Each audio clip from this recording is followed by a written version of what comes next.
Vamos falar dos lidos do mês? Gente, não sei se janeiro vai ser um presságio pro resto do ano. Talvez sim, né? Porque temos muitas adaptações cinematográficas de livros esse ano. A gente pode fazer um vídeo só disso também, se vocês quiserem. Mas o fato é que metade das minhas leituras de janeiro tinham a ver com algum filme saindo. E hoje vou contar um pouquinho aqui no canal de cada um dos 5 livros que eu li esse mês. Tivemos altos, também tivemos baixos, romances, mistérios. Tá um mês bem eclética aí para agradar a todas. Oi, eu sou a Márcia, esse é o Pausa pro Chá, um canal aqui no YouTube pra gente falar sobre livros e também sobre como aproveitar os nossos momentos de pausa com mais qualidade. Então eu faço vlogs de viagem, vlogs do meu dia a dia aqui em Barcelona também. E o Pausa é uma newsletter lá no Substack, onde eu te mando textos meus e mais dicas de coisas gostosinhas aí pra você ler, ouvir, assistir, consumir, fazer, enfim. O link para se inscrever na newsletter tá aqui na descrição do vídeo, já aproveita e se inscreve também no canal. Bom, vamos lá, começando com um livro que virou filme, que é muito aclamado aí, que todo mundo ama essa autora, que é a Freida McFadden. Então estamos falando de A Empregada, e juro que li este livro em um dia. Ai, o recesso, né? Que saudade, poder ficar lendo assim quase que 24 horas sem parar. E é um pouco, em parte, pelo tempo livre que eu tinha, mas também porque o livro realmente te engancha, te pega e acaba que tu quer descobrir o que vai acontecer, então tu fica ali envolvida tentando chegar no final e descobrir se a tua teoria tá certa, se não tá, né? Que são características, eu acho, que os livros de mistério têm, em geral, né? De prender a leitora, prender a pessoa que tá lendo e fazer com que ela queira muito descobrir. E é um bom gênero, assim, pra quem gosta de se envolver, né? Pra quem quer uma leitura rápida no sentido de tu tá tão envolvido que tu não quer soltar, né? Tem ali as suas artimanhas pra fazer isso acontecer. Eu não sou uma grande leitora de suspense, né, de mistério e tal. Não é um gênero que eu leio muito. Não é que eu tenha nada contra, mas não é a minha coisa assim que eu vou pensar,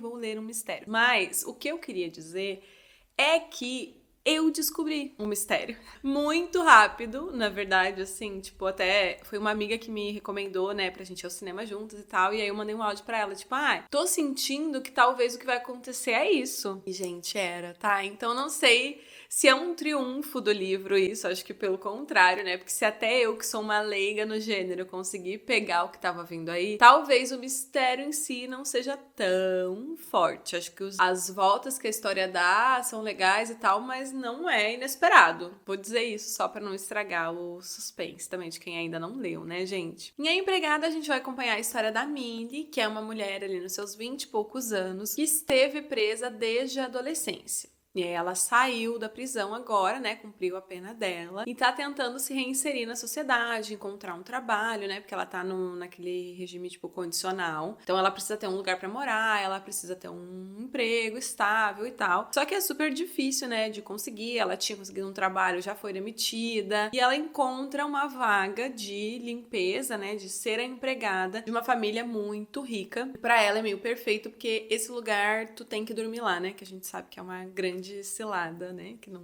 deveria ser assim. Mas pra Millie, que não tem casa, parece perfeito ter. Ela vai fazer essa entrevista e aí ela vai tentar fazer o possível pra conseguir esse trampo. E o possível, no caso, é se enfeiar. Então ela coloca um óculos, né? Porque o que enfeia mais uma mulher? Ai, sério.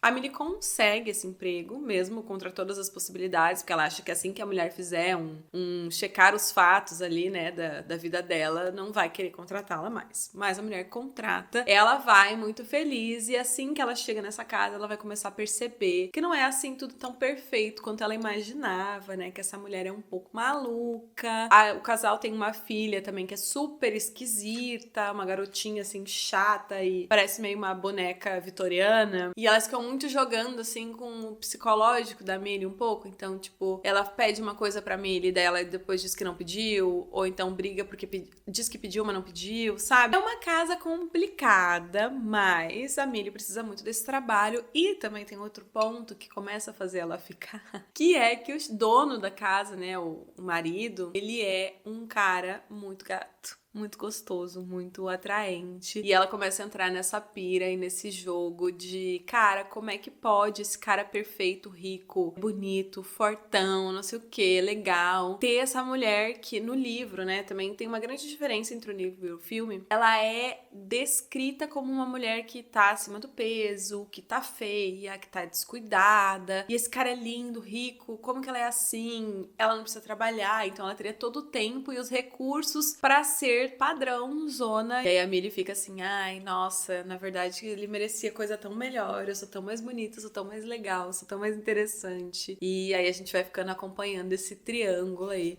que o cara meio que vai começando a dar bola pra ela também. Assim, gente, acho que nesse meu resumo, talvez, as mais atentas até consigam entender o que vai ser o plot, né? Porque é bastante previsível. E eu lembro de, sei lá, assim, quando eu li Garota Exemplar, muitos e muitos e muitos anos atrás, eu ter ficado chocada, assim, quando o livro dá a grande virada, né? Porque a gente tá indo por um caminho, a gente tá confiando numa narrativa e o livro faz assim, e pá!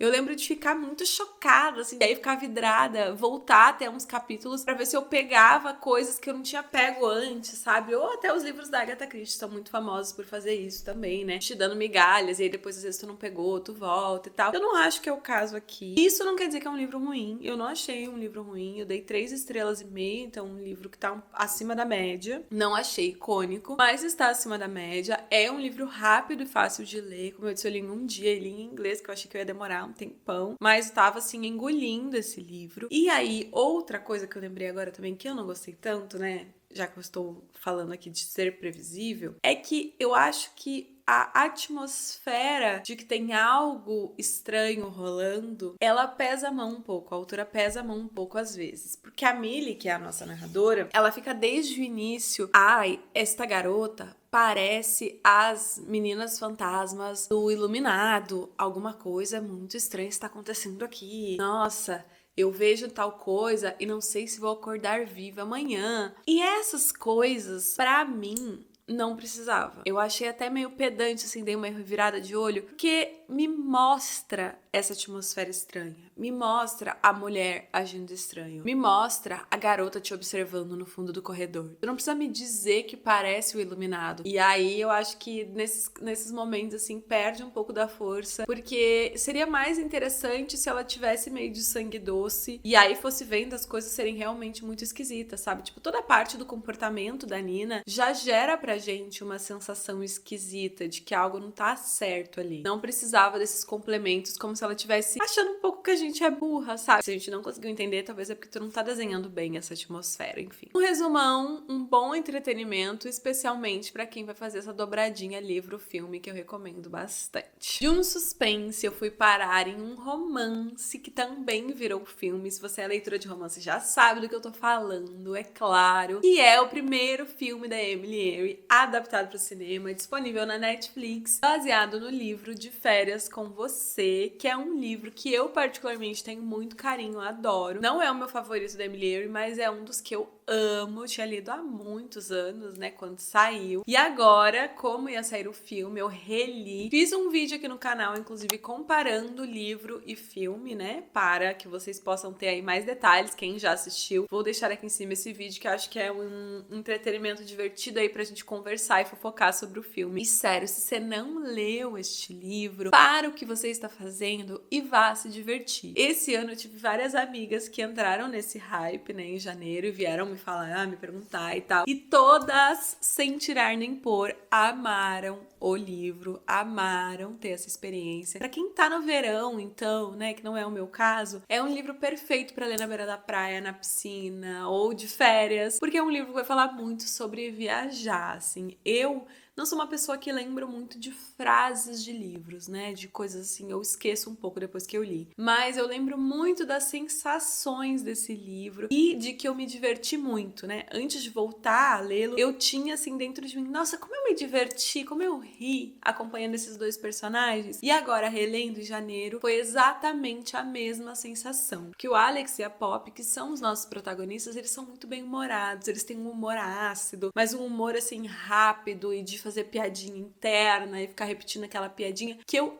amo, amo, amo. Eles conseguem criar, mesmo que eles estejam em vários e diferentes lugares do mundo, essa sensação de um universo próprio paralelo no qual só os dois estão. Pra quem não faz ideia do que esse livro se trata, a gente tem o Alex e a Poppy, que são dois jovens que se conhecem na faculdade e são extremos opostos. Então ela é toda assim, super sociável, aberta, usa umas roupas todas coloridas, umas maquiagens brilhosas, assim, ela é extravagante, ela é muito solar, muito alegre. Sempre foi aquela garota que era a esquisita da cidade dela pequena. Enquanto o Alex, que também vem da mesma região que ela, é o cara que tem, sei lá, 4 calças caque, discreto, tímido, não se importa de ser da cidade que é, gostava de morar lá, não tem grandes ambições e a Poppy quer, assim, conquistar o mundo. E se a princípio eles parecem pessoas que não iam combinar, eles fazem uma viagem juntos pra casa, né? O Alex dá carona pra Poppy e eles se tornam grandes amigos, melhores amigos, com um grande platônico rolando no plano de fundo. A partir dessa primeira viagem de eles se tornarem grandes amigos, eles combinam que cada ano, não importa o que aconteça com quem eles estejam, se eles já estiverem formados ou não, que eles vão fazer uma viagem de verão juntos todos os anos. E é essas viagens ao longo de uma década que a gente vai acompanhar em cada capítulo do livro. E aí a gente tem intercalado esse passado, então, dos últimos 10 anos, né? Cada capítulo, um ano. E o presente, no qual o Alex e a Poppy não se falam mais, porque algo que a gente não sabe o que é aconteceu. E eles vão fazer, talvez, a última viagem da amizade dos dois, talvez uma tentativa de reconciliação. Então, eles estão viajando no presente. E aí, depois a gente tem os flashbacks do passado. Ai, gente, é uma delícia, sério. Recomendo muito essa leitura. Pra mim, ficou com 4 estrelas e meia, só porque tem outros da Emineiro que eu gosto mais ainda do que esse. Mas é um livro perfeito, redondinho, assim, muito divertido, pra não pensar em nada e só se divertir com a vida de duas pessoas que você não conhece, mas que tu tá vendo eles se apaixonarem, o processo deles se apaixonarem também é gostoso demais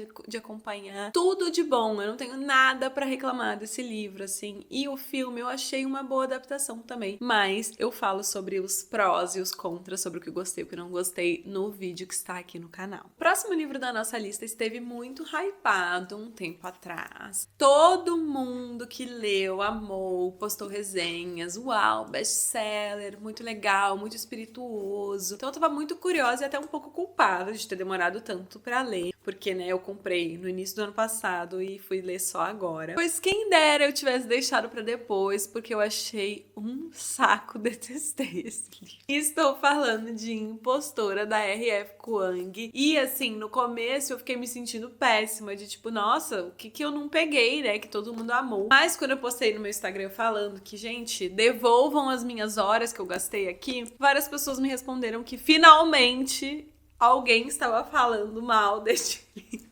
Então é um pouco isso que a gente vai fazer agora. Mas também eu vou falar bem, não vai ser só mal, tem seus pontos positivos e tal. Mas no geral, que livro chato. Juro, se eu pudesse resumir esse livro em só uma frase, seria: meu Deus, que livro chato. Ponto. Exclamação. Se eu for honesta, eu passei metade desse livro pensando em desistir. Mas aí eu pensava, não, muita gente amou, vai ficar bom, ele vai dar a volta, a gente vai se surpreender. Cara, não tem volta nenhuma, só vai piorando. Então, realmente, sei lá, pessoal. A história vai contar a história da June e da amiga dela, que se chama Athena Liu. E as duas se conheceram na faculdade, né? Ambas escritoras. E a Athena, ela teve um sucesso meteórico, assim, ela acabou a faculdade, já vendeu o primeiro manuscrito, começou a fazer residências, lançou vários livros, enquanto a June teve um lançamento, um livro vendido, né, para uma editora, num lançamento morno, para dizer o máximo, sabe? Ela foi meio que escanteada, assim, não fez sucesso esse livro, e ela ficou muito ressentida, né? Ela mantém essa amizade com a Athena, mas ela tá muito ressentida o tempo inteiro dessa amiga, e em algum lugar ela culpa um pouco do sucesso dessa amiga pelo fato dessa amiga ter uma descendência, né, asiática, porque agora a diversidade, né? Então agora ninguém quer saber uma história de uma autora branca, não sei o que. Ai, gente, essa mulher é só ideia errada, tá? Mas até aqui tudo bem, porque o personagem, né, a June é a nossa narradora, e a personagem não precisa ser perfeita pra gente gostar do livro, né? Às vezes existe essa mistura que nem sempre todo mundo consegue distanciar o propósito daquela personagem daquela história, porque que ela é boa pra aquela história, e as ações que ela tem, né? Então, às vezes é fácil dizer assim, nossa, essa personagem é insuportável, odiei o livro. Mas a gente tem bons livros com narradores insuportáveis também. A amizade das duas vai seguindo, até que uma noite, a June e a Athena estão na casa da Athena, depois de comemorar lá um grande momento da carreira da Athena, óbvio, porque a June é uma coitada. E a Athena se engasga e morre. E aí a June presta socorro, fica ali chocada e tal, mas ela não consegue deixar de ver que existe um manuscrito inteiro da Athena no escritório que não foi publicado, que não falaram pra ninguém sobre esse manuscrito, né? Tipo, a Athena contou pra ela aquele dia, mas não tinha mandado pra editora, não tinha feito nada com aquilo ali. Então, por que não pegar esse manuscrito e publicar como se fosse dela? E é essa a parte que me intrigava muito da história, né? O que essa mulher vai fazer a partir daqui? Especialmente porque os livros da Athena, eles tinham... Ela escrevia livros históricos e que contavam histórias de pessoas chinesas em geral, né? Que os pais dela também são chineses. Histórias nas quais pessoas chinesas foram apagadas. Nesse livro que a June rouba, por exemplo, ela vai contar a história dos chineses que participaram da Primeira Guerra Mundial e que ninguém tem muito registro disso, e ela vai se debruçar nessas histórias. Então me gerava muita curiosidade como a June ia fazer esse trabalho. Como que a June vai fazer isso? A primeira coisa é trocar o nome dela pra June Song. E aí essas coisas poderiam ser engraçadas, né? Poderia ser uma crítica, uma sátira, né? E tem partes que são e que eu acho boas, mas também parece que a autora, a June, é a nossa narradora. Mas parece que a autora sabe muito bem que ela detesta essa personagem e que ela quer satirizar essa personagem, e aí ela não consegue dar camadas pra essa personagem. Só que se a própria personagem tá narrando a sua vida, ela se enxerga com camadas. A pessoa mais desprezível do mundo, qualquer que seja ela, tem sentimentos, ela tem ponderações. Se você é narrador da sua própria história, você não vai se achar o vilão o tempo inteiro. Eu acho que acabou que se misturou nessa narradora que está contando sua própria história a visão que a autora tem desse tipo de pessoa. E aí talvez então funcionasse melhor um narrador em terceira pessoa que fosse debochar dessa personagem o tempo inteiro, que ele sabe o que ela tá pensando, sabe o que ela tá fazendo, mas tá debochando, tá afastado dela. Porque eu não consigo acreditar lendo aqui, tipo, né, no pacto da leitura de acreditar nessa história, essa personagem não tem camada. Tipo assim, tem um momento que tem uma tentativa ali de botar uma camada nela, contando uma coisa horrível que aconteceu com ela e tal, mas de resto não desenvolve, sabe? E também eu tinha lido que esse livro era um thriller, então eu tava esperando um pouco que quando, sei lá, ela fosse descoberta, vamos supor, né? Porque a grande questão aqui é essa, ela se apropriou de uma obra que não era dela, então será que ela vai ser descoberta? Será que não? O que ela vai fazer pra manter essa história um segredo? E aí eu pensei que ela, sei lá, fosse matar gente, enlouquecer, fazer coisas absurdas. E no fim, não. É tudo morno, sabe? Falta intensidade. A gente tá dentro da cabeça dela, eu queria ter mais amplitude emocional.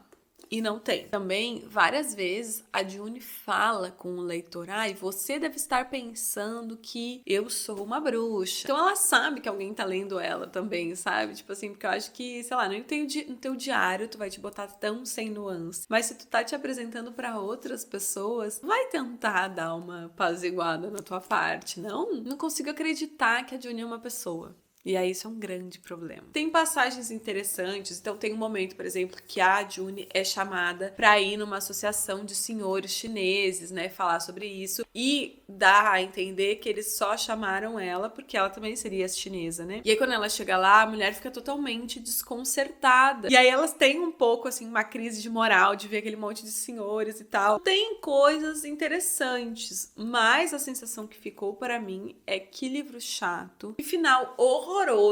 Sério, o final assim, ó, nota dó. E aí eu vou entrar rapidinho numa questão, né, que a June acha que está vendo a Athena. Até isso Então vai, então mostra. É o fantasma da Athena, é uma irmã da Athena que tá atrás dela. Sabe assim, tipo, pega coisas e vai ao extremo. Ou ela realmente surtou e tá enxergando a mulher e não tem ninguém. Porque no fim acho que é um livro que pega um caminho fácil. Ele escolhe um caminho fácil pra solucionar as coisas, por isso que o final é ruim. Eu consigo ver a ideia de, nossa, olha como as redes são, como as pessoas são, como esse sistema tá sempre feito pra pessoa que se apropria, pro branco vencer, né? Pegar a cultura das outras pessoas e ganhar algo com isso. Eu recentemente vi o Pecadores, o filme. E eu acho que o filme traz uma forma muito mais refrescante, criativa, né? A metáfora é um pouco óbvia, mas de um jeito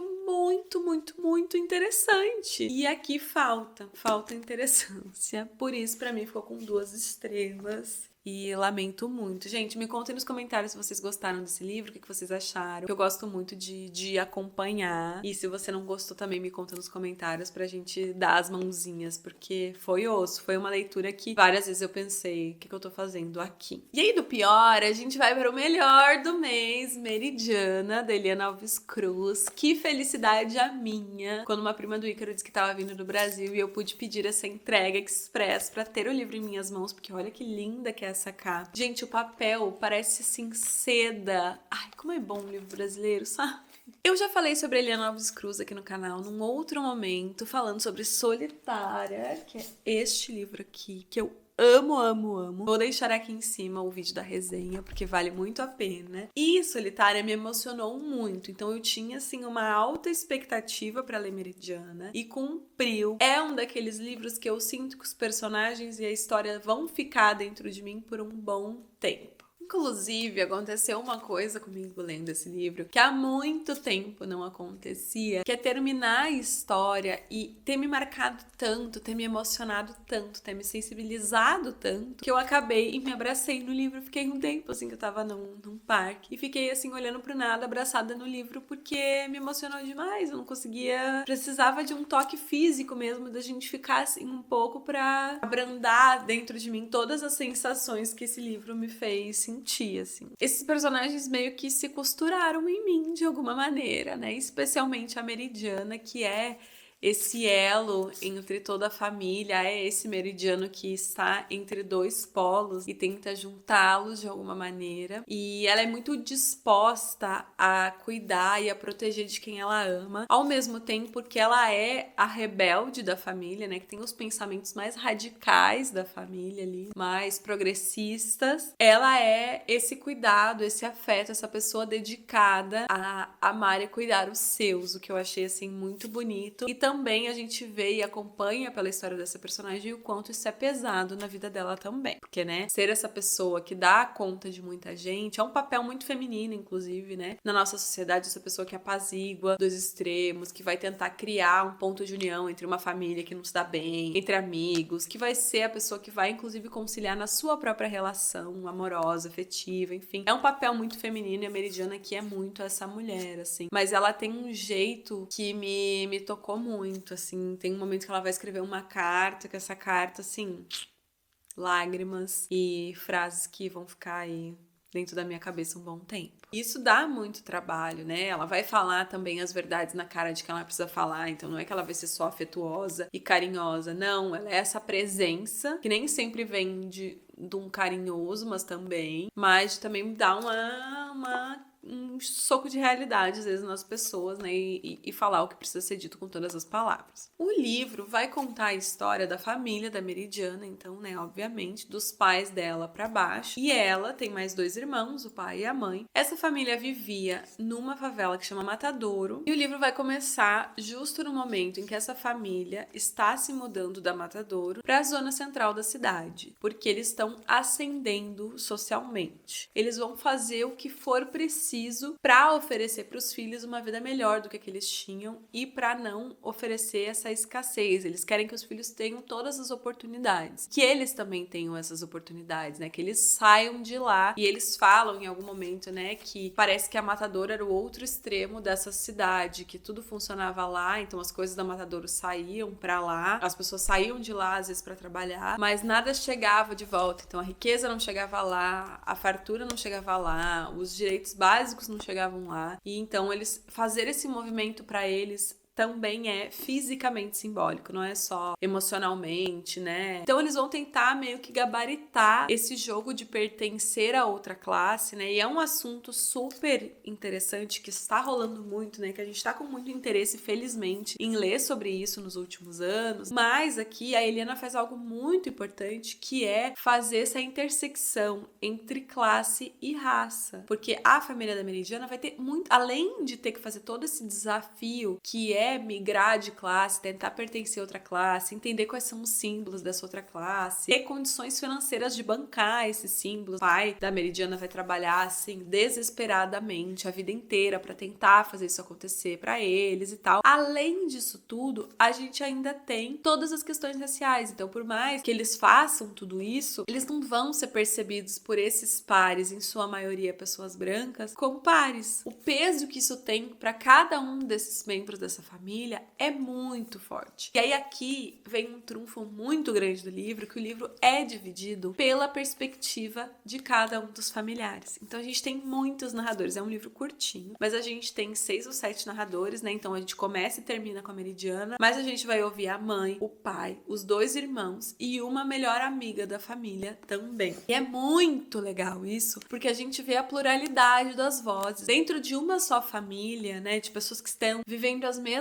situações, as mesmas mais ou menos, que cada um vai encontrar os seus mecanismos de defesa, então vai tentar simular melhor um comportamento, o outro vai repelir, querer ser rebelde. Então a gente vem, cada um vai experienciar as coisas de um jeito, mas eles estão no mesmo seio familiar, na mesma casa, nos mesmos núcleos, e ainda assim a experiência de cada um deles é completamente diferente. E isso é muito legal, assim, acho que é um grande exercício, né, de praticar escrever tantos narradores diferentes, mas também é um grande exercício pra gente, como leitor, acompanhar diferentes perspectivas, às vezes de um mesmo assunto, às vezes uma mesma cena familiar desperta coisas muito diferentes em cada uma dessas pessoas, pelas outras coisas que as compõem, pelo jeito com que elas encontraram os mecanismos delas de defesa, ou não, ou de ataque. É triste também, um livro que óbvio que tu vai ficar mal várias vezes lendo, porque são coisas muito difíceis as que eles vivem aqui, é muito duro várias coisas, mas também aqui a linguagem vem como esse respaldo, esse afago, então são descrições muito bonitas, são pensamentos às vezes muito existenciais, até pensando nessa sociedade, no lugar que eles ocupam, reflexivo, se não existencial, assim. Outro tema que também tá bastante presente aqui é o voltar à origem. O livro começa mais ou menos com uma pergunta sobre a gente poder voltar de onde a gente veio, o que isso significa, se a gente tem como viver sem origem, mas a gente tem como escapar da nossa origem, que papel ela tem na nossa vida, assim. Todos os personagens vão refletir também um pouco sobre isso. São temas complexos, difíceis, como eu disse, um pouco sofridos, né? Bastante sofridos às vezes, mas a Eliana consegue ter uma sensibilidade para olhar assim. E a Meridiana vem muito também como esse conector um pouco da sensibilidade dessa família e de questionar coisas que às vezes todo mundo toma como garantida e aí sofrem horrores porque tá garantido, que é muito, muito especial, assim, recomendo muito. Já sei, recém é janeiro, mas já sei que esse aqui vai entrar pra lista de melhores do ano, porque assim, que livraço, ainda que seja pequenininho. É um livro que também tem um pouco de esperança, né? Especialmente nesse último capítulo, assim. Ele vem com uma lufada de esperança que também achei bonito. O tempo vai passando e as coisas vão acontecendo e as cabeças vão mudando e as gerações vão construindo outras formas de existir, assim. Então achei bem bonito mesmo, me emocionou muito, me tocou muito. Acabei chorandinho e recomendo demais. E recomendo demais esta duplinha. Ai, que tá ao contrário. Recomendo demais essa duplinha. Leia esse primeiro e depois vem aqui e já encaixa. Inclusive, pode ser que esses livros conversem bastante. Mas não vou falar mais nada porque senão posso estar dando spoilers daqui a pouco. Para mim, 5 estrelas melhores do ano já. Aguardem. E aí, por último, eu deixei um livro que eu li físico e que está em inglês. E eu não achei nenhuma informação sobre tradução para o português no futuro. Então, por isso que eu deixei por último. Mas, para quem gosta de ler em inglês de vez em quando para exercitar também, chama Table for One, da Emma Gannon. E eu não vou negar pra vocês que grande parte da minha vontade de ler veio da capa, tá? Olha que capa linda. E aí, tipo, claro, né? Ele é de capa dura, então fica assim, depois tu tira as coisas. E olha dentro, todo listradinho. Fala sério, é muito lindinho. E o nome me interessou, essa coisa de... Imaginei pelo nome, na verdade, né, e pela sinopse, que explorar um pouco dessa solitude feminina e das mulheres ocupando esse espaço de estarem sozinhas e desfrutando da sua própria companhia. E é bem isso que o livro vai entregar. Em Table for One, a gente tem a história da Willow, que é uma mulher ali nos seus 30 e muitos, que ela tem, a princípio, uma vida perfeita. Então, ela tá morando com o marido dela, né, namorado dela, eles não casaram, mas estão morando juntos há muitos anos. Eles vão comprar, né, já compraram a casa própria.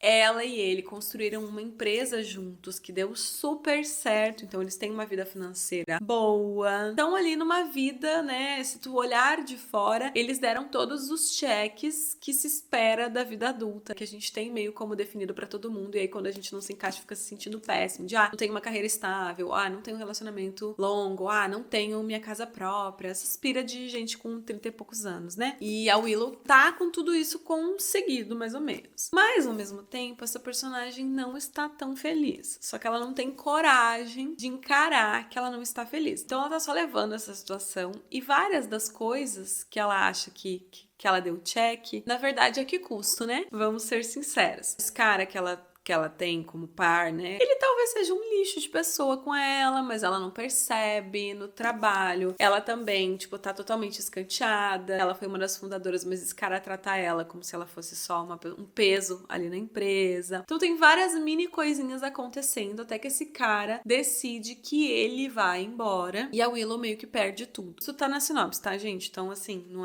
não é isso o grande plot do livro. Então ela perde a empresa, ela perde a casa, ela perde o marido, ela perde tudo isso que definia ela como uma mulher de sucesso aos seus 30 e muitos anos. E aí, o que sobra agora? E é nessa jornada de ir atrás do que sobra agora que a Willow vai embarcar. E aí é bem interessante, assim, que ela vai ficar meio obcecada por uma influencer que fala sobre ser sozinha, que é uma Gen Z ali, super jovenzinha, que tá criando toda uma carreira baseada em nós mulheres estamos sempre dando tudo pros nossos parceiros e entregando o melhor de nós pras relações amorosas e, na verdade, o que importa é a gente dedicar esse amor pra gente mesma, pras nossas amigas e tal. Então ela é anti-relacionamentos. E a Willow vai ficar um pouco chocada, porque tem um choque geracional muito grande ali, assim. Às vezes eu até fiquei pensando, né, eu não tô nos meus 30 e muitos, eu estou nos meus 30 e poucos.